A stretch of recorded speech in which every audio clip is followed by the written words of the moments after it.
ACC tip-off Q&A. I am happy to have with me Debbie Williamson, the coordinator of officials for the ACC and a former star player for the Lady Texters. This was a rules change year, so we have asked Debbie to come up and speak to a couple of the major things that have changed. And first of all, I think the biggest area that we talked about was just the ball handler, dribbler area, and what's changed there. So for the past, I don't know, maybe 15 years in the women's game, we have a bucket of touch fouls and then a bucket of fouls that have to do with harder contact. But the bucket of touch fouls involve fouls or contact on anyone that had the ball. So what has always, or for 15 years has been the case, is you could touch someone once. If you touch them again, whether you felt it or they felt it, it was supposed to be automatic. If you did this on the ball handler, it was automatic, 2 hands, and then if you left your hand on, because you could steer with some of these. And so on the rules committee, and actually the A4 actually put forward a rules change proposal that, hey, listen, if it's about freedom of movement, which it's been good for our game in that sense, because when we first did it, scoring went up 5 points the first year we actually put these rules in place. But we feel like we've outgrown the second touch one. Because if they're not even moving, like what do we care if they actually been touching each other like twice? As long as they're not doing anything that can steer the ball handler, we can still have our freedom of movement. So let's just upgrade, if you will, and change the one piece of it, which allows us to touch someone more than once with one hand. And which sounds ticky-tack to y'all, but I'm telling you, when we told our coaches we wanted to do away with all the touch fouls, they were like, no, please don't. We don't want our game to look like the game that's being played in the summer. And we don't want it to look like the men's game, and we don't want it, our guards need to be able to move freely. So they're gonna be allowed to touch each other with one hand at a time, but as many times as they want, holding or dribbling. And then the 3 that are still off limits are the forearm on the ball handler dribbler, 2 hands, and then allowing a hand to stay on a dribbler since it can steer. So we're going away from the hot stove touch. Now, if you burn them, it's going to be the foul. Yes. Okay. Yes. So it's funny because the NCAA says now you can have multiple hot stoves, and I'm like, why would you want to touch a hot stove? But basically, you've got to come off, and you can go back on with one or alternating hands, which is big. It's going to take away a lot of the cheap fouls that people are still going to get upset because we're the only rule code that's actually enforcing it that way, but it's because in the women's game, we want to have the freedom of movement on the perimeter to get the ball in play to get our offenses going. And I just want to say this as somebody who calls games, because I hear it in the stands all the time. Why are you making that call? And I always say, if it's in the rule book, your officials are tasked to make those calls. Yeah, and that's exactly right. And I think as a former player and a former coach, we just want to know what we're getting night to night. And I think that, when I got out of coaching and went into officiating, I actually wrote an article that said, or when I was the rules editor at the NCAA, I didn't know what I didn't know. I realized as a coach, I really didn't understand these rules very well. And so, yes, we want to charge officials with calling the rules as written. We want consistency in that so everyone knows what to expect. And then the backside of that is to do more rules education so people don't ask, why are you calling that if they don't think it's a rule, Well, continue to educate me then. The appeals process now for coaches, how does that look and what's the major difference this year? Okay, so in women's basketball, we have had appeals for as long as I can remember. And that is 20 plus years we've had appeals, and they're called appeals even though we all know it's really just a challenge. But the rules editors now at the NCAA decided we're going to call it appeals, and we just added 4 more to the 14 we already had.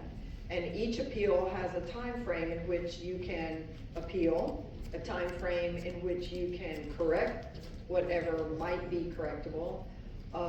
And knowing those is really what I'm spending my fall doing as I go around and visit with our coaches, is looking through that list and then comparing it with the men, because the men have even a different category that's actually named a challenge for 3 items. I think it's basket interference, goaltending, and the restricted area arc.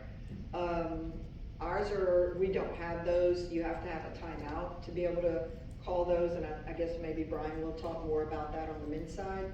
But on the women's side, for the 18 appeals that we have now, you do not have to have a timeout to be able to call it, because if you call more timeouts than what you had allotted, you're gonna have a technical foul assessed, and that's gonna be, the penalty for that is 2 shots in the ball. So if you wanna appeal something and you don't have a timeout to lose, then you have an excessive timeout. The team's gonna get 2 shots in the ball, so do with it what you want. You still get your timeout, but you have the penalty that goes along with it. So I think this is a question about the growth of our game. I've now witnessed 2 games where there's been goaltending. Can you tell us what the rule is for the women's game on goaltending? On goaltending, it's similar to pass interference in football. I kind of like to get those 2 in the same family, where the ball it has to be on its downward flight and it has to have a chance to go in. So that's different than, and there's only defensive goaltending. You can't offensively goaltend. Like, why would you take away your own basket? But there is basket interference, which is different in the sense that if the ball is in the cylinder, that's the primary one that we see, where the ball is actually in the cylinder and or on the rim, on the basket, and people touch it, or they come up through the net and touch it. You've basically interfered with the basket. I would say one other thing about goaltending, there is part of that rule that if the ball is above the rim on the backboard and it's touched, it's deemed goaltending. So that would be the 3rd prong. So on its way down, has a chance to go in. The 3rd one would be it hits the backboard and is above the rim and someone touches it. Because we're gonna assume it was on its downward flight before you touched it. And then every coach loves this, but points of emphasis for this season. So, you know, for the most part, it's the same ones that we've seen for the last 15 years, post-play, guarding, contact on the ball handler dribbler, contact by the ball handler dribbler, because we're seeing more people running over or into a legal defender. And I know we're spending a lot of time every summer on screening and guarding. And I would say this to the media, like, just get the word out. You do not have to be still to take a charge.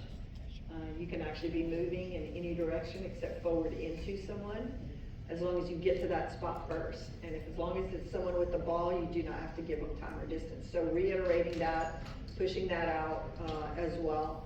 And then clamping is a problem in our game, because we have so many post players who are longer and wider, and every time they go out here and the ball goes up, someone comes up from behind them and wraps this arm, and they're in an effort to, yeah, I'm afraid I'll hurt myself trying to get off this chair. So now I go down and I pull her down with me. So we had a training session here in Charlotte with ACC, Big 10, Big 12, SEC officials at our office. And we went through a load of video for 2 days with an emphasis on clamping and getting an angle to be able to see the first action. We don't have a hook and hold on the women's game, but you know, we just have the normal hold, which this would be. And if the contact is excessive and I'm literally going way above and beyond what I need to, we could still do this, which is, in the women's game, we've always called that, not always, but recently, an intentional, but we're moving back to flagrant 1, flagrant 2. And I'll just say, because we have the media here, the best source to educate our fans, just the hardest thing for your officials to make the call, to be right on in that first glance each time. Travels. It's not the block charge. That's, you know, we don't use the restricted area arc that's on the floor anymore. We took it years ago because the men were gonna take it, felt like it was gonna be best for our game as well. I'm on the rules committee. We've had these discussions. I was on the rules committee when we put it in. I was on the rules committee when we took it out. Because it just hasn't served us well. We do have the area directly under the basket. We do not deem that to be like a legitimate place to play defense. So that is our restricted area. We just don't have a mark. But I hear people say all the time, oh, block charge, that's the toughest call. you know, it is difficult, I'm not saying it's not, but the travel call, because we've been so busy watching waist up on all these touch fouls that we're missing the feet, and our athletes are quicker. They're leaving a spot before they release the ball, and I'm in practices at this time of the year. Coaches are asking me to come in and talk about what I'm seeing that's trending as illegal, but most of the video clips I get from coaches are on footwork and travels, because it's a possession. Yes, sir. Jay with Greenville Sports Media. We've seen in the WNBA a lot of fights and fusses going on. What are the officials doing to try to keep this under control on the college level right now? Well, I think we have already really made our officials, they were already aware because, I mean, of the WNBA final officials, 6 plus the 2 alternates are ACC women's basketball officials, so I'm really proud of that for them. So they are well aware of really the world they've been living in all summer. But for the rest of them, we've talked about, hey, what are we seeing this summer that we feel like people are watching and our players are gonna try to mimic? We talked about hair pulling, we talked about clamping, just the pushing, the after the whistle activity. You know, I think that people want referees in general to control things that are not controllable, in the sense that players make decisions and they make them for a myriad of reasons, and that includes misconduct, especially with social media. And we saw this during COVID, where and we've been tracking on flagrant 1s and flagrant 2s every year, and are they climbing, are they dropping, that sort of thing, to make officials aware, hey, what is trending? And so we'll push out information to say, okay, we see these things on the horizon, which is what we've done, to your point, is what are we gonna do with misconduct? And you know, when a player turns around and addresses an official in an inappropriate manner or each other, we've got to penalize that. And as far as saying, oh, you know, let them work it out, you know, sometimes it's tensions are high, they're competitive, we want our games to show, all these things. But there are penalties and there are rules that we need to follow that are clearly being violated, not things we're actually looking for. Is the only way that we can prepare for basically the unknown and an explosive moment. I'm not trying to be vague, but that's, like, the reality is you never know it. We get there 90 minutes prior, we have video at halftime, we're breaking down the game after the game, so and then we're calling our teammates who have these people the next time going, all right, we missed this, don't bite on this, or heads up, or in the game when we're huddling, trying to give people a heads up, or even calling them out. These 2 right here. Everybody, these 2 right here. Keep your eye on these 2 right here. So there's only so much we can do until they decide to go in a different direction, but at that point, we have penalties.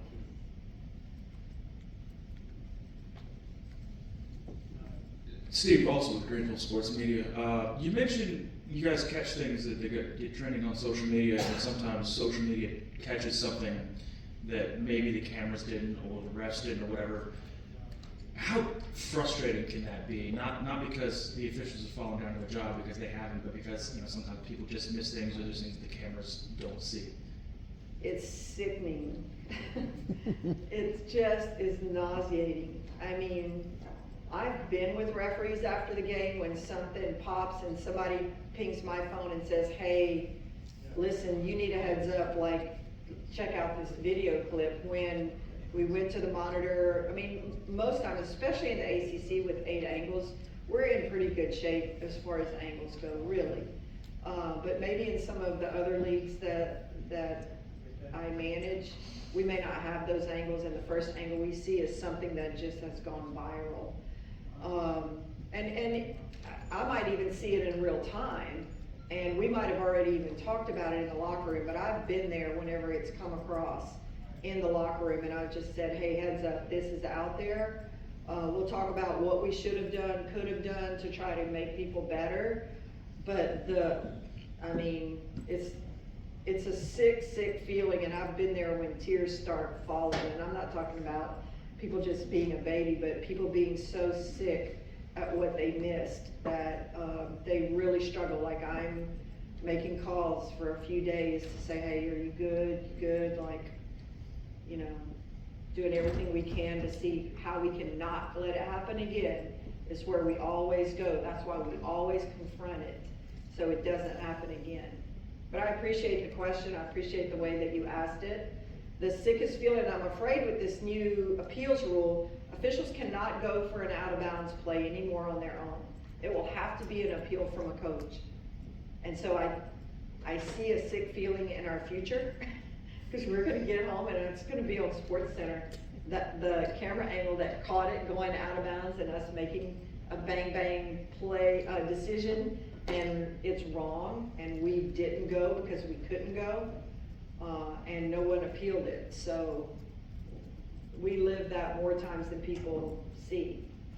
Just so I can, let's say it is a play like that, and the officials can still concur, like if one Yes. sees something that, so that's not changed. Yeah, we can It's just still off help the each play other. lines. We just can't go to the replay for out of bounds anymore, because they want to keep the game moving. So I can hold my hands up and ask for help, and they can blow if they know. But otherwise, we gotta live and die with the decision on the floor. The good news is, in the experimental phase, we were 96% accurate on out of bounds plays, typically. And we're in the low 90s anyway, and when we're grading, when the whistle is blown, then it drops down almost 10 percentage points to the high 80s, which, you know, our teams would love shooting a high 80s free throw percentage, but that's low for us on correct call accuracy. David Cunningham, Tech Sideline here in the back. When you guys have a situation where there might be multiple fouls at one time, multiple technicals or intentionals, and the refs have to go to the monitor and look at it for an extended period of time, is there a sequence or methodology to explain that to the coaches? And as a former coach, what do you hope the explanation process is, I guess, in a situation like that where they can be at the monitor for a long time and it can get a little bit chaotic? Yeah, so I think our hope is, and this is one of the things we talked about, is for the process to be expedited, for us to, we have a series of steps that we have to go through in that order. And by the way, this year, when we come away with a result, we're supposed to step away from the table and raise our hand, just to tell everybody we're about to say something on the mic, so we're not talking while, when people can't listen. But I think to expedite without running over correct information is our goal, making sure we have all the angles. Most of the time on reviews, the lengthy reviews, is we can't get an angle of the clock. Even on the out of bounds, we cannot set the clock, and it's a critical time, a critical point in the game where we need, you know, every second counts. But as far as multi-layered plays that involve misconduct or excessive or extreme contact, I tell them just get a piece of paper at the table and let's just start writing down what happened in what order, because some penalties will cancel each other, some won't, and that's why it takes 3 people. But the hope is, and that's also why we take 3 people to the monitor. The ref stays, the U1 comes in, switches with the U2, and then we back away and make sure that we've got all the facts in the sequence, that we can explain it to the coaches. Preferably when they're together, if it's not a highly contentious situation, which sometimes is, and then if that's the case, now we gotta take the time to go to each. Did I answer your question? Yeah. Thank you. Okay. And by the way, I can't see any of you, so you can ask whatever you want. I'll never know it was you. Last one. Last one. Hi, Lindsay Gibbs with CBS Sports. With all the talk this summer about officiating women's basketball, there's been reports on disparity in pay and resources given to officials in the women's game. Where do you feel like the ACC stands right now as far as pay equity and the resources it's providing its officials for women's basketball? The ACC is in great shape in that regard. The men and women's basketball officials are paid the same, treated equally, we're in really good shape in this league and in a handful of others. There's still a discrepancy across the country. I manage 8 leagues total, and that's just not the case for everyone in the country. But to your question, in the ACC, and you know, that's part of my job too, is to go to the ADs and spring meetings and when we're in budget processes, and to say, listen, you know, I didn't get a cut rate on my rental car today, because, you know, I'm here with women's basketball. My airfare is the same. Like, we gotta step up here. But the ACC did that a couple years ago, and I'm really proud of them. We've gotten great support from Jim, Jackie, all the way down. I just am so proud of the efforts that we've made in our officiating programs, for it to be where it is. We're doing some really good things, and I'm happy to be a resource for anyone that has questions. I know we're running out of time here, but resource, I know we talked several times during the year and other TV talents, but if you're wondering like, hey, why was this what? You know, I hope to be able to help and count on you guys to be our voice, because that's the referee code, is we say nothing. And we just sit and listen to what everyone else says, but we really don't have that voice to the public, at least. Debbie? Thank you. Thank you for your time. You're welcome. Thank you. Appreciate it.